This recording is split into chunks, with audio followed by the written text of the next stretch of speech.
Hoy quiero contarle una nueva historia, una misteriosa historia ocurrida en el fin del mundo. Sígame y deje volar su imaginación.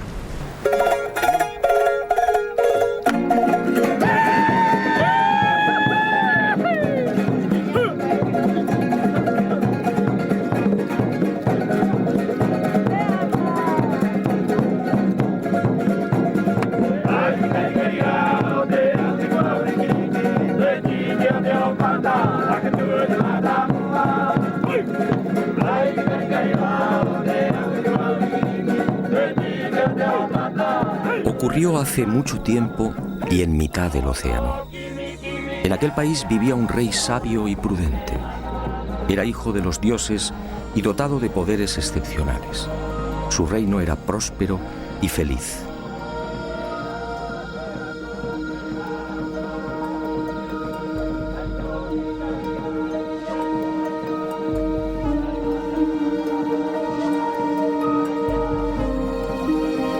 Pero de pronto aquel bello y exuberante lugar se vio amenazado.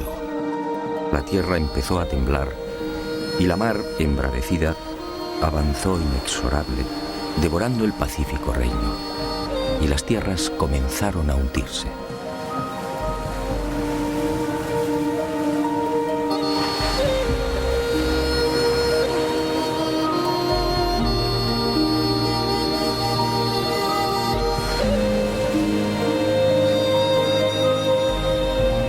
Y el rey solicitó consejo. ¿Qué debía hacer? Uno de sus magos viajó en sueños por el océano y al regresar comunicó al rey que debía partir en dirección al sol. Allí encontraría una nueva patria. Y el rey envió 7 exploradores. Y al poco, aquellos hombres confirmaron la visión del mago. El rey entonces se hizo a la mar, y con él todo su pueblo.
Fue aquí en Anaquena, al norte de la isla, donde aquel rey sabio y prudente desembarcó por primera vez. Y con él llegó también el primer Moai, el símbolo que representa a Pascua.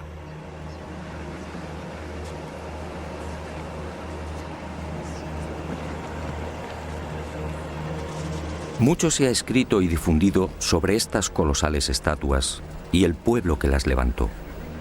Sin embargo, esa amplísima bibliografía, más de 2000 volúmenes, no ha resuelto las grandes incógnitas que envuelven todavía a Tepito o Tejenua, el verdadero nombre de Pascua. el nombre dado a la isla por aquel rey sabio y prudente. Tepito o Tegenua, el ombligo del mundo.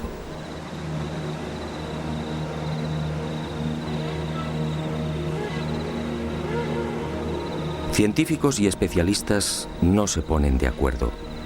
¿Existió en verdad aquel rey? ¿Se hundió la vieja patria? Si fue cierta la peregrinación por el océano, ¿cuándo se produjo? ¿Fue aquel rey y su séquito los primeros pobladores de Pascua? ¿Construyeron ellos los Moais? Y de ser así, ¿por qué? ¿Cómo los transportaron?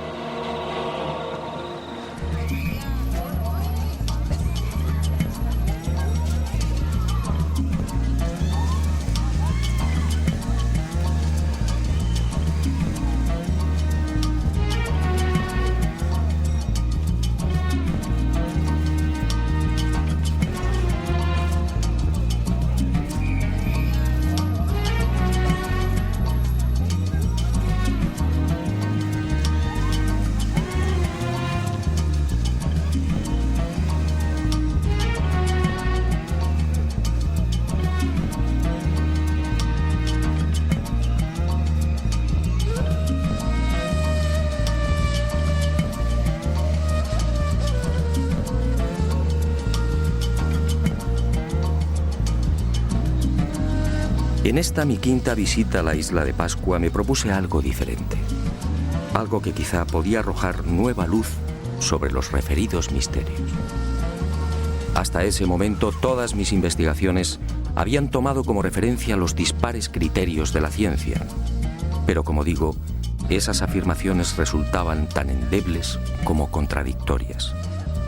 Y en esta oportunidad, obedeciendo a la intuición, escuché la voz del pueblo. ¿Qué cuenta la tradición? ¿Qué dicen los ancianos pascuenses? ¿Cuál es su versión?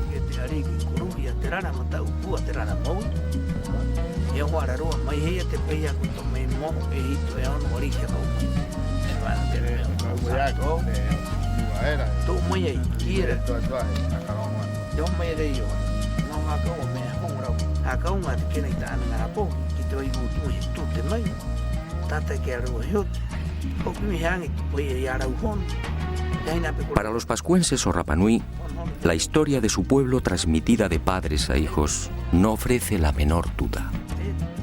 Todo empezó con aquel rey sabio y prudente. Se llamaba Hotu Matua y su primitivo reino recibía el nombre de Hiva Marae Renga. Allí vivía feliz en compañía de su esposa, Bakai Ajeba. Pero un día, Hiva comenzó a hundirse. Y cuenta la tradición que aquellas tierras fueron tragadas por la mar a razón de 40 centímetros por año.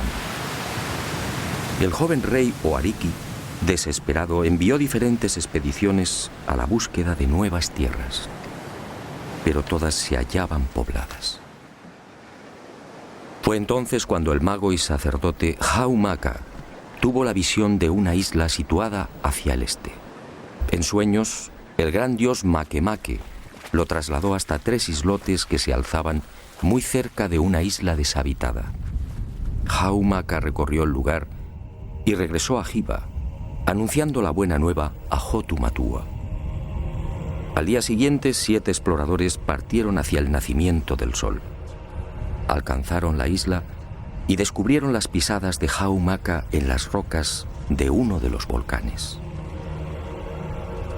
Al regresar a Hiva, los exploradores intentaron persuadir al rey para que olvidara aquella isla.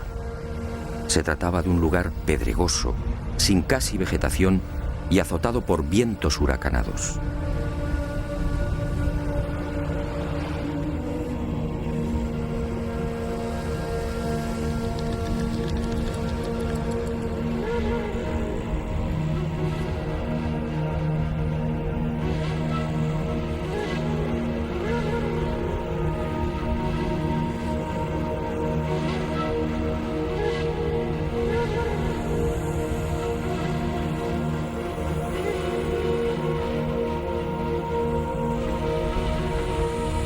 Pero Hotu Matua, confiando en su dios, zarpó de Giva en 2 grandes canoas.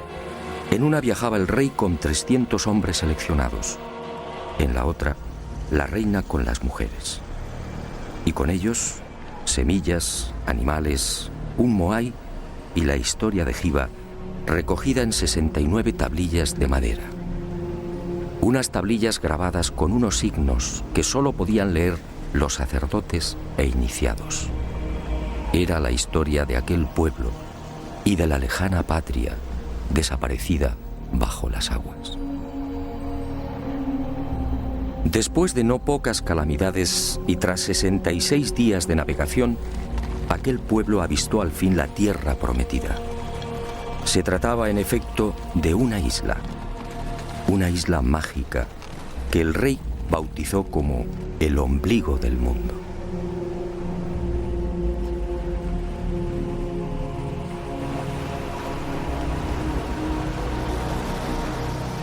Tras rodearla, el rey y su séquito desembarcaron en una de sus playas. Y con ellos, la caña de azúcar, el plátano, el ñame, el taro, las aves y gallinas.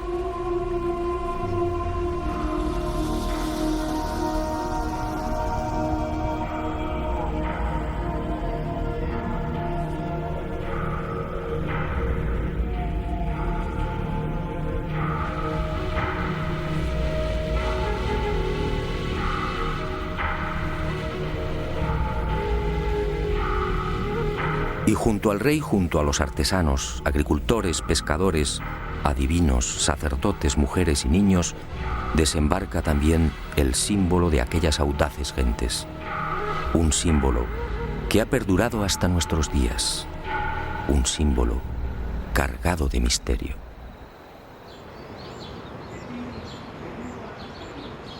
Según los ancianos pascuenses, así dio comienzo la verdadera historia de la isla.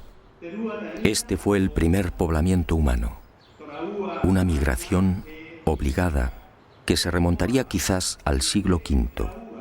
Los Rapanui establecen esta fecha basándose en la lista de reyes que sucedieron al mítico Hotu Matua y que conservan con nitidez en la memoria colectiva. En total, dicen, la isla ha sido gobernada por 64 arikis, con una duración media de 25 años por reinado. Este cálculo nos situaría alrededor del año 400 después de Cristo.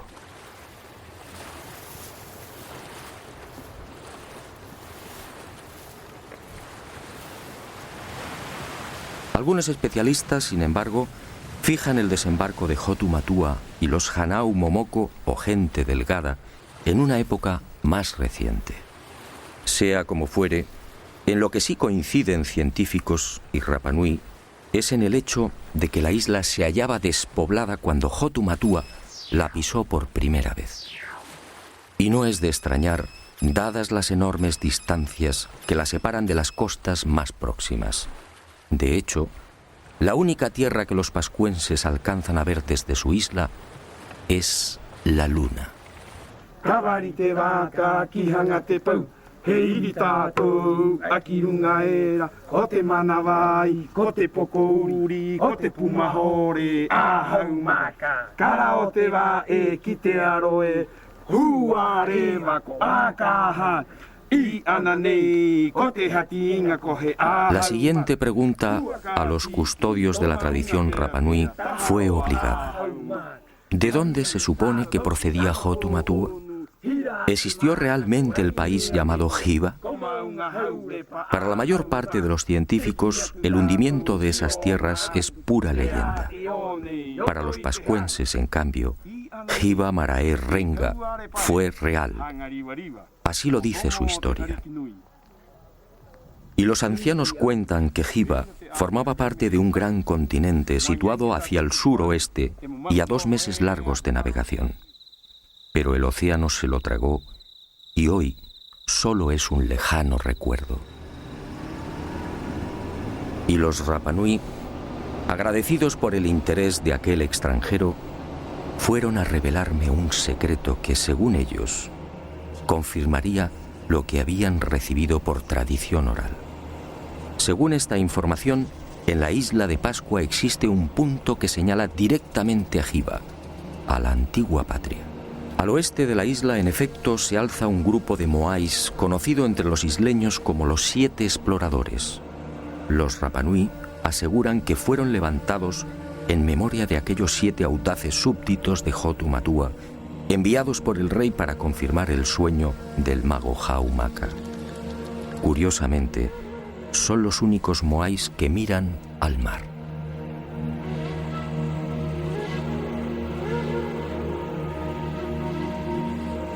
Estos 7 moais apuntan directamente al lugar donde, según la tradición, se hallaba Hiva, en las proximidades de Nueva Zelanda, exactamente en el rumbo 254.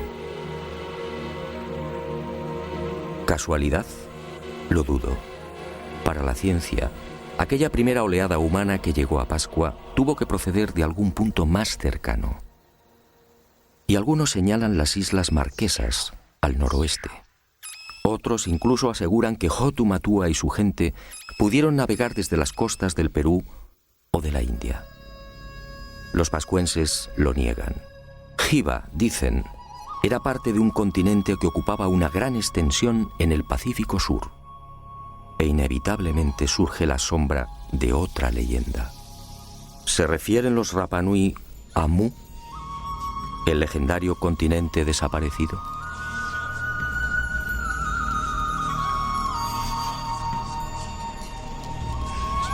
Lo cierto es que Hotu Matua y los primeros pobladores del ombligo del mundo, llegaran desde donde llegaran, trajeron consigo una cultura tan esmerada como desconcertante. Hoy, la isla de Pascua es identificada casi exclusivamente por sus moais.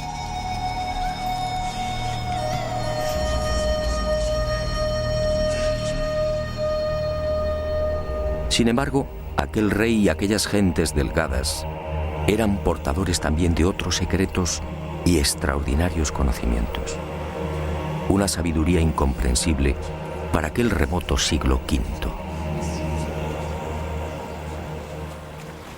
Según la tradición Rapanui, al segundo día de su llegada a la isla, Bakai, la esposa de Hotu Matua, dio a luz a su primer hijo. Se trató en efecto de un parto submarino.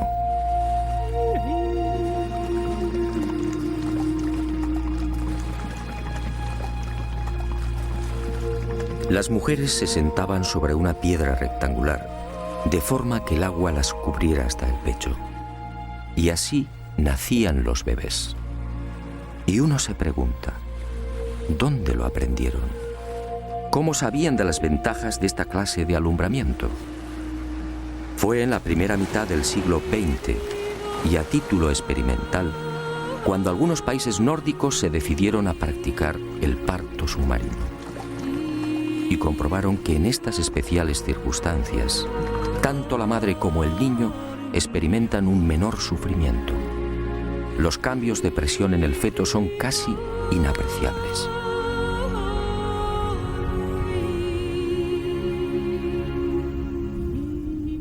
Con la llegada a Pascua de la civilización, o debería decir de la supuesta civilización, esta ancestral costumbre se perdió, como se perdería también otro ritual igualmente insólito y que, según la tradición, procedía de Hiva. Las embarazadas eran trasladadas a la ciudadela sagrada de Orongo. Una vez aquí, los sacerdotes recogían el líquido amniótico, siendo utilizado por reyes y reinas para el cuidado de la piel y en las ceremonias de fertilización de la tierra. ¿Cómo sabían los primitivos pascuenses del poder regenerativo del apnio?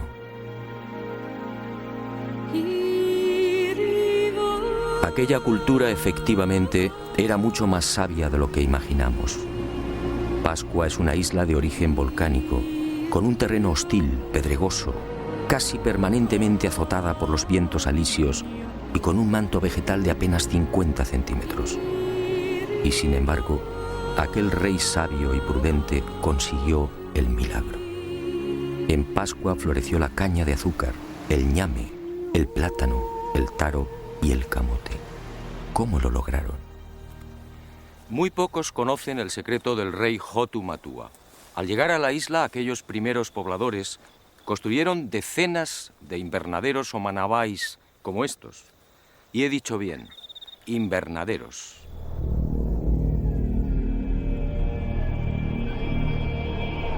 He aquí otra muestra de la sabiduría de aquel pueblo. Una sabiduría o un poder heredados de Hiva.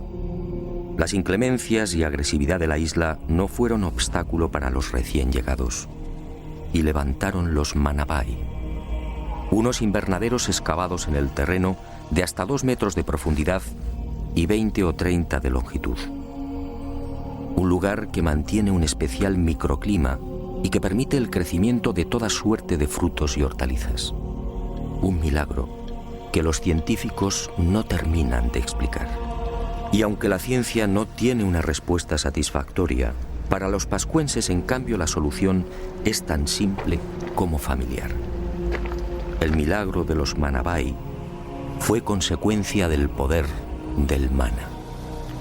El mana era un poder sobrenatural emanado del dios Makemake, una extraña y singular criatura que descendió de los cielos instalándose en la mítica Hiva. Y aquel dios se cruzó con las hijas de los hombres, y de ahí nacieron los viejos héroes y los reyes. Y todos ellos disfrutaron del primitivo poder del dios, el mana. Una historia, por cierto, sobradamente conocida en otras culturas.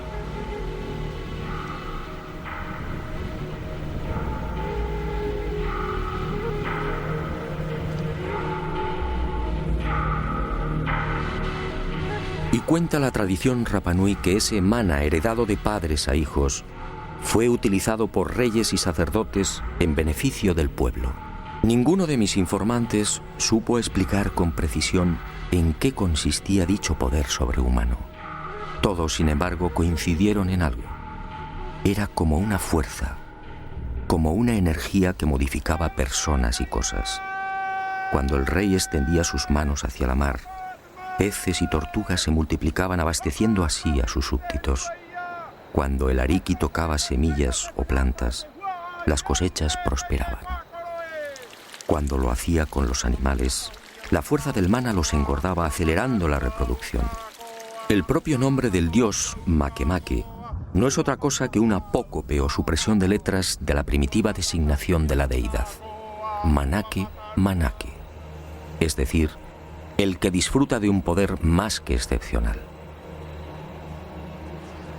En definitiva, según los ancianos Rapanui, fue gracias al mana como sus ancestros lograron transportar los grandes bloques de piedra que cierran los invernaderos. No importaba peso o volumen. El mana, dicen, los hacía levitar, venciendo así la gravedad. Y otro tanto sucedió con las extrañas construcciones que se alzan al sur de la isla, en el paraje conocido como Binapú. Otro de los grandes enigmas de Pascua, para el que los científicos tampoco tienen explicación. Aquí, desafiando toda lógica, permanecen los restos de un aju o altar, muy diferente a los 101 que se conservan a lo largo y ancho de la isla. Diferente, sí, por su estructura y por el peso y pulido de los bloques que lo integran. Bloques de duro basalto de hasta 11 y 12 toneladas perfectamente escuadrados. ¿Cómo lograron semejante perfección? Ni siquiera una afilada navaja puede penetrar entre sus paredes. Pero quizá lo que más sorprende de esta construcción es la extraordinaria semejanza con otros muros situados a miles de kilómetros. Sígame y juzgue por sí mismo.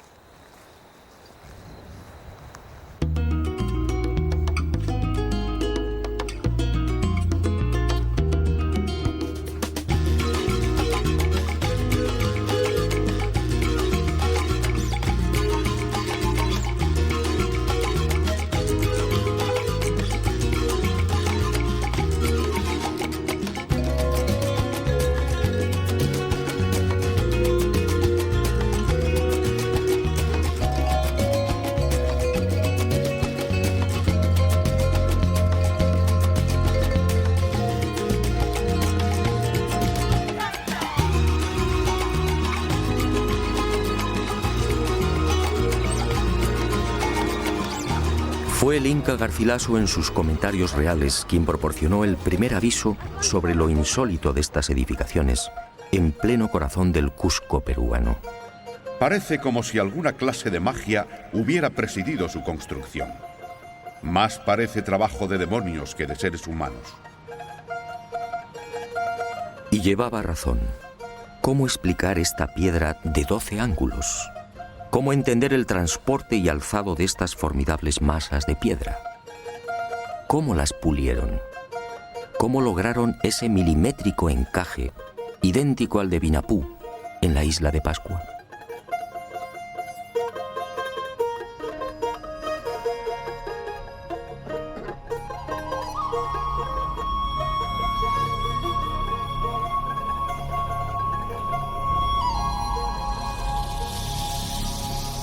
¿Y qué decir de las moles que dan forma a la fortaleza inca de Sacsayhuamán? Algunos de estos bloques superan los 5 metros y las 130 toneladas de peso. La técnica de construcción es prácticamente gemela a la que vimos en Pascua. ¿Cómo entender esta semejanza? ¿Pudieron los incas llegar hasta el ombligo del mundo? ¿Enseñaron a los pascuenses cómo diseñar y levantar estos muros? ¿O fue al revés?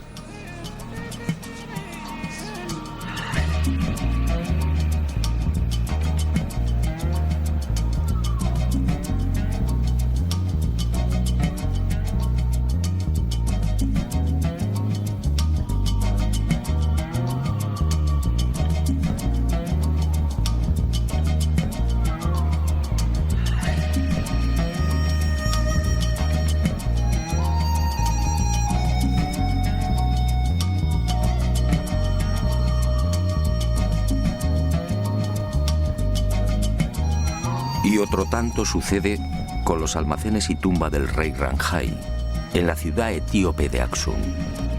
Una formidable construcción con bloques de 500 toneladas, escuadrados exactamente igual que en Perú y Pascua. Un complejo funerario que se remonta al año 2500 a.C.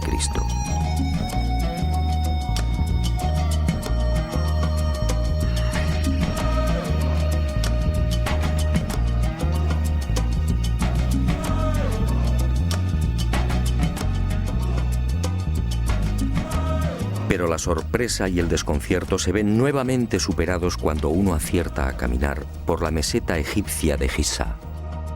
Aquí, en el templo situado al pie de la Esfinge, las increíbles construcciones de Pascua, Perú y Etiopía vuelven a repetirse. Según la arqueología oficial, este templo fue edificado por el faraón Kefren de la cuarta dinastía, es decir, hace 4.500 años. Curiosamente, tanto el diseño como la disposición y el pulido de estos formidables bloques son similares a los de Vinapú, Cusco, Sacsayhuamán y Aksum. Algunas de estas masas de piedra miden y pesan exactamente lo mismo que las de la fortaleza inca o la tumba etíope. Otras, con 9 metros de longitud y 3 de altura, superan las 240 toneladas. La perfección es tal que tampoco aquí es posible introducir la hoja de un cuchillo entre las paredes. ¿Cómo lo hicieron? Nadie tiene una explicación convincente. ¿Navegaron los antiguos egipcios o los etíopes hasta América del Sur y la isla de Pascua? No parece lógico. La distancia entre estos países y el ombligo del mundo es de más de 15.000 kilómetros. Pero entonces, ¿qué ocurrió? Por más que indagué, fue imposible hallar una explicación al enigma de la semejanza entre las construcciones de estas 4 culturas. En Pascua no existe vestigio alguno de las hipotéticas visitas de incas o egipcios. Para los Rapanui, los muros de Vinapú, destinados a sostener un moai de 23 metros, fueron obra de Hotu Matua o de sus inmediatos sucesores. Unos muros, dicen, que se hicieron realidad merced al mana.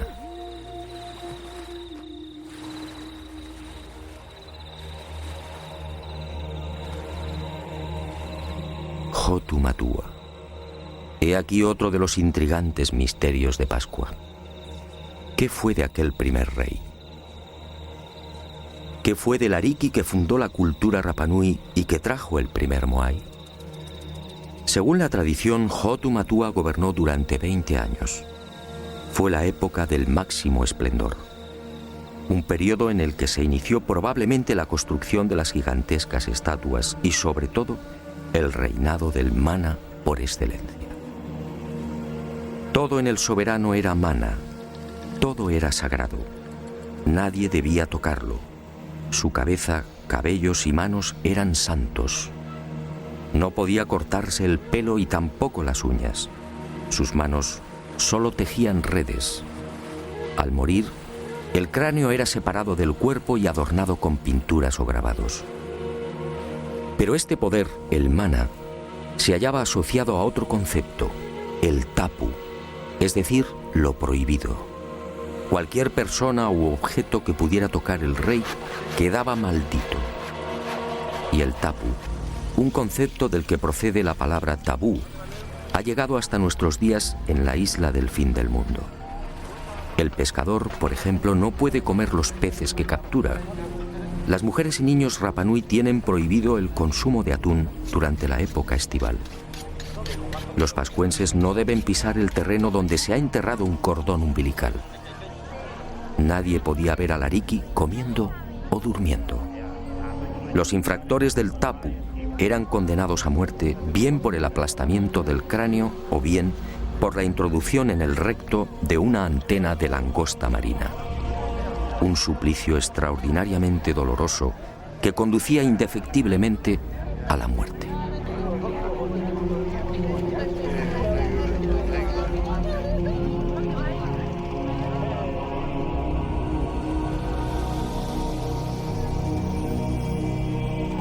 Cuando pregunté por la tumba de Hotu Matua, todos coincidieron. Fue sepultado en Akahanga, al sur de la isla. Un punto equidistante de todas las tribus, y su cabeza, dicen, fue arrojada al mar para que regresara a Hiva. Hoy, este lugar es igualmente sagrado. Los Rapanui, celosos de sus tradiciones, no han marcado la tumba. No desean intromisiones.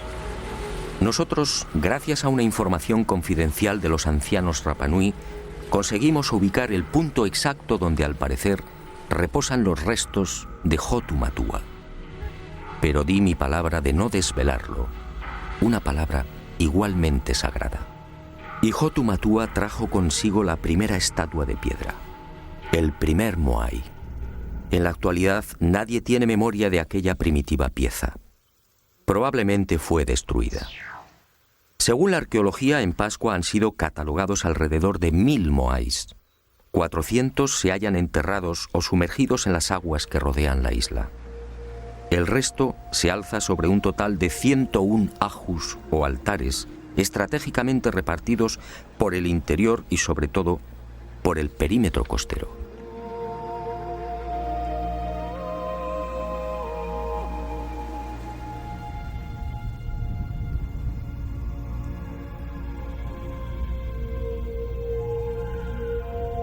Como decía, es mucho lo que se ha dicho y escrito sobre el símbolo por excelencia de Pascua. Y a decir verdad, son muchos también los infundios y despropósitos que giran en torno a estas colosales estatuas. ¿Fueron construidas por seres extraterrestres? ¿Fue Hotu Matua y su gente, como ha llegado a difundirse, una perdida expedición de la no menos mítica Atlántida? La verdad probablemente es otra. Los moais encierran aún algunos misterios, pero en mi opinión, nada tienen que ver con seres llegados del espacio.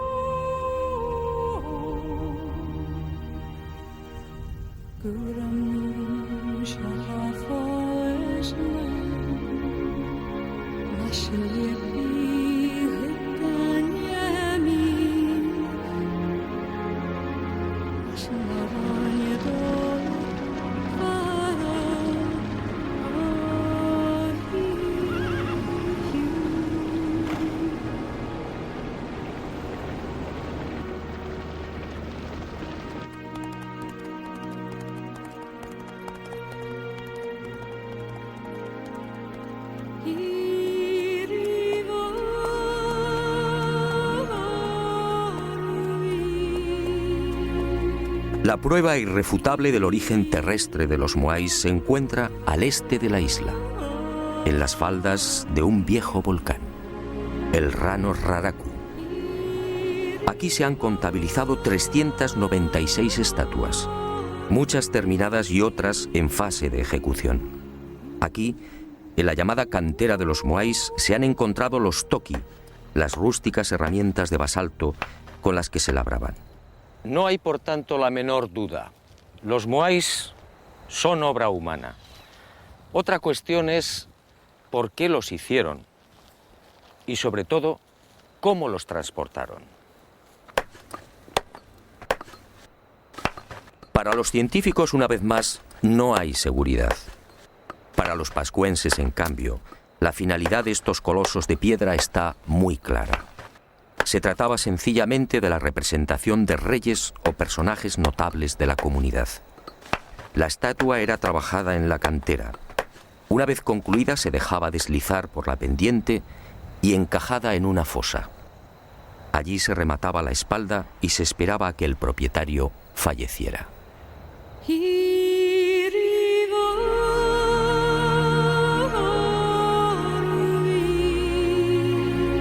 Cuando esto ocurría, el moai era trasladado al lugar elegido y alzado sobre el aju o altar.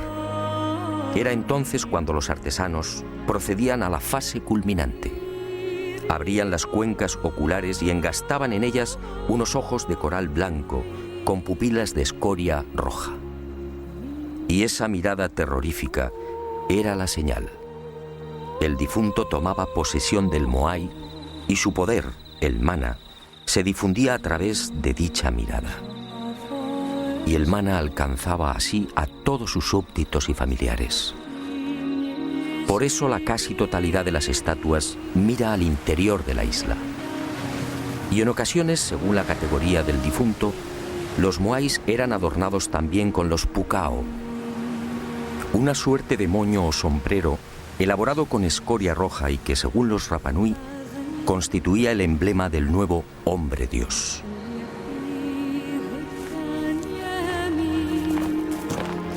Y ahí justamente, en el proceso de traslado del moai desde la cantera del Rano Raraku hasta su definitivo asentamiento, aparece el gran problema. El verdadero e irritante enigma que envuelve todavía a los moais. ¿Cómo los transportaron?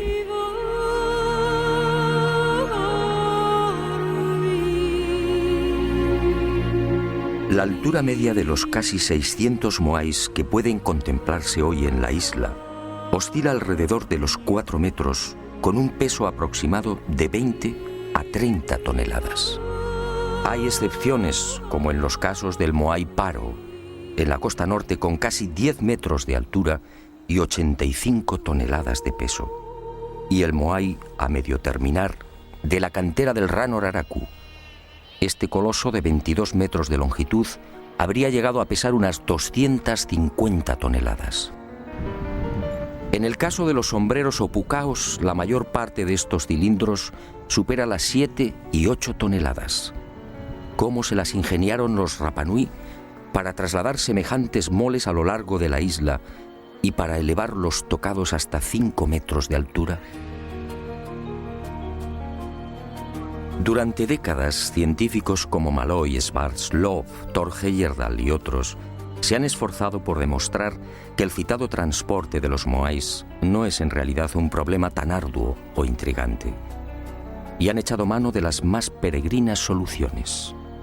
Trineos de madera sobre los que descansarían las estatuas. Horquillas también de madera de las que colgarían los moais.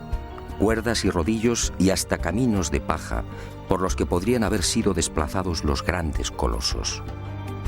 La verdad es que estas hipótesis no convencen. En algunos casos, ese supuesto arrastre habría exigido cientos, quizá miles de hombres. En otros, el uso de cuerdas o maromas amarradas al cuerpo de las estatuas habría dañado irremisiblemente la palangonita, la frágil piedra volcánica con la que fueron labradas. El ejemplo más claro lo tenemos en el moai de Tongariki. En 1982 fue expuesto en la ciudad japonesa de Osaka. Pues bien, A pesar del exquisito cuidado desplegado en su manipulación y transporte, las sogas lo dejarían marcado para siempre. Y me pregunto, si los antiguos pascuenses se valieron de cuerdas y rodillos para transportar los moais, ¿por qué ninguna de las estatuas presenta las lógicas rozaduras?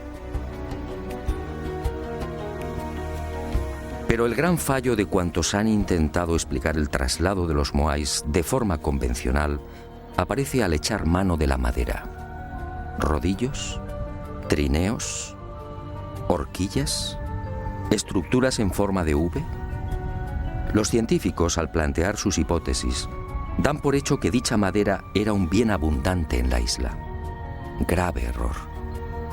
Los ancianos lo han repetido hasta el aburrimiento. Pero nadie les ha prestado atención. En Pascua, dicen los Rapanui, jamás hubo bosques. Y vulcanólogos y expertos en polen han terminado dándoles la razón. Hace 10.000 o 12.000 años, la isla padeció la última gran erupción volcánica. El Maunga Terevaca al norte entró en actividad y los ríos de lava arrasaron Pascua, sofocando cualquier vestigio de vegetación. Cuando Hotu Matua desembarcó en Anaquena, el ombligo del mundo era un paraje casi desolado. El único arbusto presente en la isla era el toromiro, de apenas 1,30 metros de altura y 30 centímetros de diámetro.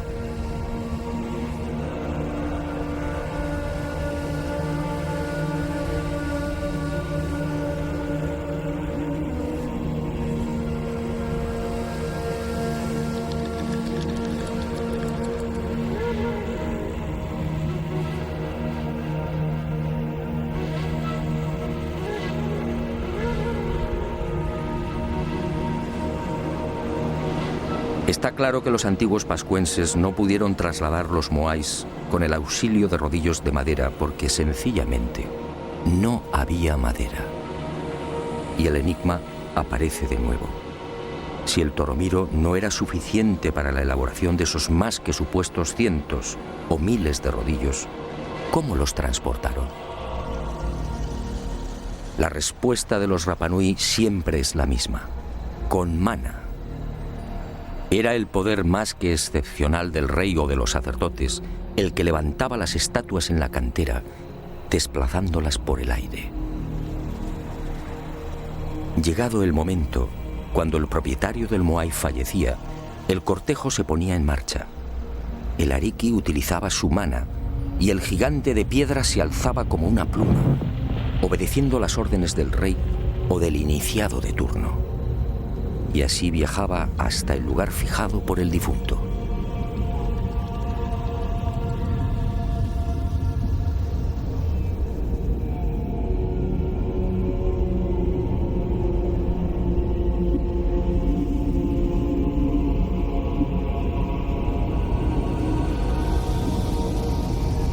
Así, aseguran los ancianos, se salvaban los accidentes geográficos depositando el moai en los ajus más inaccesibles, incluso en los acantilados.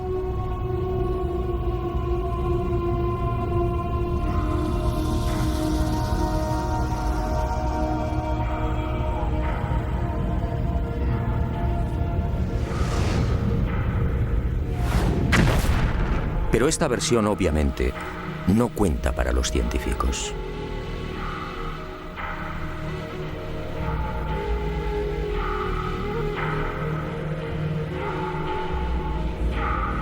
La magnífica industria lítica de los pascuenses se prolongaría hasta el siglo XIII. En ese tiempo, como dije, fueron tallados 1 millar de moais. Fue la época dorada de la isla del fin del mundo.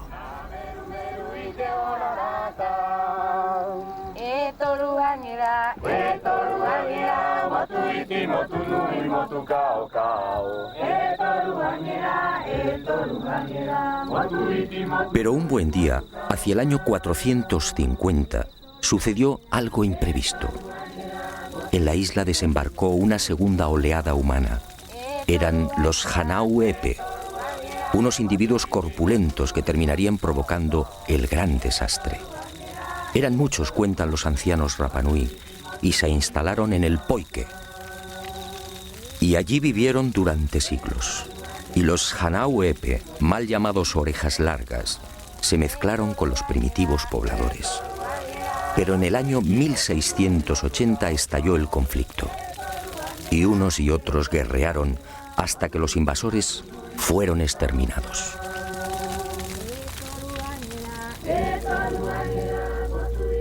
La isla no se recuperaría jamás de aquella sangrienta guerra. Y poco tiempo después, las rivalidades entre tribus y familias desembocarían en otra catástrofe. Una parte del pueblo se rebeló contra la tiranía del rey, ensañándose con los símbolos del poder, los moais. Y muchas de las estatuas fueron derribadas. Y así han permanecido hasta hoy. Fue el final de los colosos de piedra y del mana. Desde entonces, los moais solo son un recuerdo.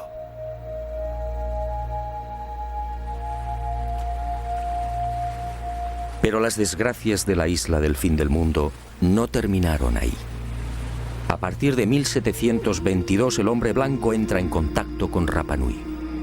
Y durante un siglo, casi un centenar de buques arriba a las costas de Pascua. Y con ellos, la codicia, las enfermedades, la muerte y la esclavitud. En 1862, 7 barcos peruanos atracan frente a la isla y capturan a 1 millar de pascuenses. Todos ellos son trasladados a las islas Chincha y al interior del Perú, donde trabajan como esclavos. En 1877, Pascua se encuentra al borde del colapso. La población suma 111 personas.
Y con el destierro y esclavitud de los pascuenses se registra otro suceso no menos lamentable.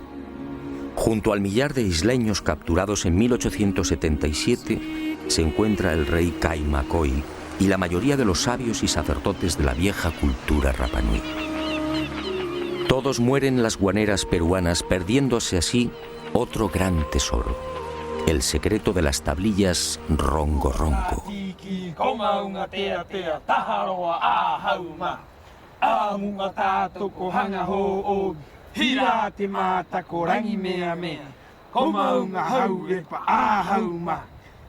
Cuenta la tradición que fue Jotumatua, el ariqui sabio y prudente, el que trajo consigo las 69 tablillas de madera en las que se narraba la historia de Jiva y de su pueblo. Unas tablillas o maderas parlantes, grabadas con 150 signos básicos y con los que podían componerse más de 2000 lecturas. Un formidable tesoro que se perdió con el destierro de los últimos sabios e iniciados Rapa Nui. Hoy solo quedan 24 de estas tablillas repartidas por los más importantes museos del mundo. Su valor es incalculable. Algunas están valoradas en $2 millones. Aquí, sin duda, se explican muchos de los enigmas que todavía envuelven a Pascua. Aquí, según los ancianos Rapa Nui, en estos extraños símbolos se habla también del mana y del singular y poderoso dios Makemake, la criatura que bajó del cielo.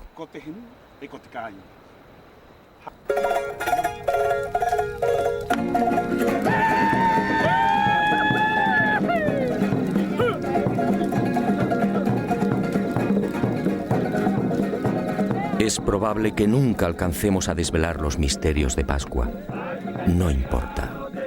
Pascua sigue conservando la huella y la magia de aquel tiempo y de aquellos hombres. Eso, en el fondo, es lo importante. Pascua, hoy, es una puerta abierta a la imaginación y a los sueños. La puerta más sagrada y benéfica con la que todavía cuenta el ser humano.